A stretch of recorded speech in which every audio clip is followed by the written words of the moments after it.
What is going on, everyone? It's your guy, Cole Jackson, back here on Road Graders, brought to you by the Russell Street Report. We are going to be diagnosing the pass protection, something that stood out as a huge pain point of the Baltimore Ravens offense against the Houston Texans in week one. Look no further than the stats. When kept clean, Lamar Jackson was 15 for 15 for 150 yards. When he was under pressure, 2 for 7 for 14 yards and one interception. And I think the blitz is being largely blamed because of a couple of plays at the end of the half, and we're going to look at one of them when we go through the film here in a minute. He was blitzed on 6 occasions. He went 3 for 6 for 46 yards and the interception. I don't think the blitz was necessarily the problem. I think it was a broader issue, the pass protection in the first half. And so what we're going to look at is 5 plays from the first half where the struggles were, really looking at individual efforts.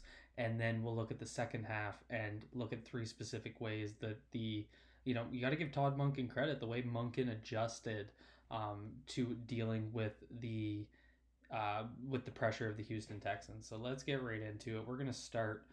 And one thing I want to flag, we're going to look at 5 plays here from the first half. 3 of them, the first 3 actually, are on third down. And so this is obviously very important. The first one we're looking at, it's 3rd and 2 on the Baltimore 16. This is the first drive where Lamar gets sacked. So let's run it through and then we'll come back and break it down. So there you got a 6-man protection, or 6-man rush, sorry. And Lamar ends up getting 5-man protection, 5-man rush versus a 5-man protection. And so everyone's hat on hat with someone. So you can see off the snap, the linebacker comes late. Linderbaum picks up the inside tech here. Zeitler identifies the blitzing linebacker, and you essentially just have one-on-one battles. And so what happens is you get Stanley and Moses. They're going to get engaged by Greenard and Anderson and essentially get bull rushed. And so one thing that I like that Stanley did is as he was getting bull rushed, he turns his guy towards the back of the pocket. So you can see right there. And so that's important because if Lamar is going to step up and he has him either straight out or, moving that way, he can easily arm tackle Lamar. But by doing this, he has this inside hand, up top and hooked so that he can, play the leverage point. And that's what he's doing right here. He's walking him essentially out the back of the pocket so that Lamar can step up. But the issue is, as Lamar goes to step up, you got John Simpson on the ground. And so watch Simpson's rep here. So you're going to see, and this is what I hated from John Simpson, hand wide. And when they land on the pads, he has given up his entire chest. You can see the white glove right there. The other hand's doing the exact same thing. Wide hands, and you can see the defender lift Simpson, and Simpson just has nothing. And then he's able to essentially rip him. And that's what leads to Lamar having, if he even holds the block a little bit or pushes him inside, Lamar can either, or even outside, Lamar can step up right here because Linderbaum has taken that leverage point. So say he forces his defender out this way, even if he forces him this way, he's going to be able to go up through because Stanley turned his guy. But Simpson completely whiffs, ends up on the ground. Stanley's man ends up with the sack. Really good debate on Twitter about whose fault it was. I say Simpson, though still not a great rep from Stanley. Not saying that that's excusable. He still got driven back pretty far. But I think by turning his man, it was a good recovery and created a lane for Lamar to step up and scramble. People were talking about a check down route. You can kind of see him come in you see Likely go out here, and then he ends up coming back on a Texas route. Flowers is running essentially the clear out seam. And so 2 things on the routes. This was really slow. Likely didn't get there to get back fast enough. And when the linebacker ended up coming, Flowers could have played it more inside, but he just seemed focused on running that clear out so that the check down Texas route could come. And so you can kind of see Likely, he's just not out there fast enough. And then you see him break back into the screen at the end as he's being sacked. So that was kind of the I didn't have the other angle, so that's what was going on in the route. So we get into 3rd and 6. This is going to be the interception. Let's run it through. And you see Zeitler get beat on the inside there, and Lamar throws off his back pocket, or his back foot. So this got charted as a blitz. And so yeah, they're gonna bring 1, 2, 3, 4, 5, 6.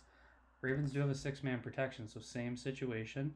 And actually, they picked up the blitz quite well. Moses ends up single blocked on the right side, but you pretty much have hat on hat here throughout, and Dobbins is getting ready for 48 or whoever's going to come through. It's just the issue right here at the right guard spot. So Will Anderson lines up as a 5 tech over Moses, and he's just going to come straight across. And as he crosses Zeitler's face, you can see his inside hand land, but Anderson just walks right through it. And so that forces Lamar to throw off his back foot. Still wouldn't throw that ball, not a good throw. But obviously he's got a guy coming up the middle right into his face. So it's just one of those things. This is the complex issue with saying, you know, bad interception. You got to also acknowledge what else is going on. So that was what I saw there. This is one of the blitzes. So this is on 3rd and 10. It ends up being the intentional grounding play. And so this is where when I saw Lamar Jackson struggle against the blitz, this is why I kind of chuckled, because a lot of it came after this. So they're going to basically show 1, 2, 3, 4, 5. So they're going to show 7-man pressure. They're mugging both A gaps. This is what the Dolphins did 2 years ago when all the blitz stuff started. Watch the offensive line. No, it's I don't want to spend a lot of time on this. It's just the ball comes out right there, and nobody knew the snap count. The only one that did was Linderbaum. So the ball comes out, and nobody's moving. So what do you want Lamar to do there? How is he struggling against the blitz when his offensive line doesn't know the snap count? It's just, again, one of those things where when we're watching live, we don't see these subtle nuances until you kind of take a look at the film. Not a big deal, but just something that made me chuckle. Get into another play here. We're going to get a simple 4-man pressure, and John Simpson's going to get walked again. And again, it's just, you know, this is the 3rd time in this video where I think Simpson's losing. Sorry, I'm skipping here. He just loses that inside hand and he gets swam. Ends up lunging. And as he does, Lamar is trying to step up. And again, this is similar to that first play we looked at. So Moses is going to get bent here. I think that's Jerry Hughes. So Jerry Hughes is going to come around Moses. Zeitler sees that. He's got no one to block, so he's going to come out and help, force him out. And again, they're going to push and wall off and push out the back of the pocket, which I'm okay with, because that's where Lamar Jackson should be able to step up. You got your check down man there. And as he's trying to do that, he's got John Simpson whiffing, and the guy's coming into his legs, and he's not able to make the throw. So, you know, that's, again, Moses gets pushed back a little bit there. It forces Lamar to step up. There's nothing wrong with your quarterback stepping up in the pocket. That's why you need to set at the line of scrimmage on the interior line, and Simpson's got to, again, make that block. So then we get into the last one that I wanted to look at. Again, all these are from the first half. And this is just Stanley. Watch the left side of the screen. He's just going to get beat. Again, I don't want to focus a ton on this. It's just a bad. This ends up going for a gain of 1 on 2nd and 10. But Stanley just straight up doesn't get enough depth. He has no leverage here. His arm is inside. His hat's not across. You know, and there's Greenard ripping through, and he's going to bend him. Simple as that. Not a complicated play to look at. Stanley just straight up gets beat. So we go into halftime. The Ravens come out, and we see a nice little adjustment. So this is on the first drive, right out. You're going to get a nice little play action. This is going to be that deep out to Zay Flowers. And so what they did in the pass protection to give extra time is, first off, they went play action. It's going to give a little bit more time. It's going to free some linebackers, make them read run. But what they do here is they're going to use a cross block from Ricard to take out the backside edge. So as they do that, you see Ricard come across, and this is where Ricard has so much value. He's just going to sit down as he's charging. Ricard's just going to, again, push him out the back of the pocket. It's like having, you know, prime Nick Boyle back. That's giving enough time. You see Zay down there starting to cut. Lamar doesn't have to deal with the pressure. He can stand proud, deliver that, boom. So that's one way they did it. Play action, use of Patrick Ricard. Here we're going to see a little bit of an adjustment from Monken that I found. They were giving a little bit more of a check down route. So the Texans are going to come. They're going to bring they're going to bring 6. They're overloading the right side. On the left side here, they're going to run a stunt between Perriman and Greenard right there. And that was probably coming home. You saw Stanley late to react to Perriman coming around. And Lamar's getting this out, though, because of the check down to Zay Flowers right there. So, again, like how they had...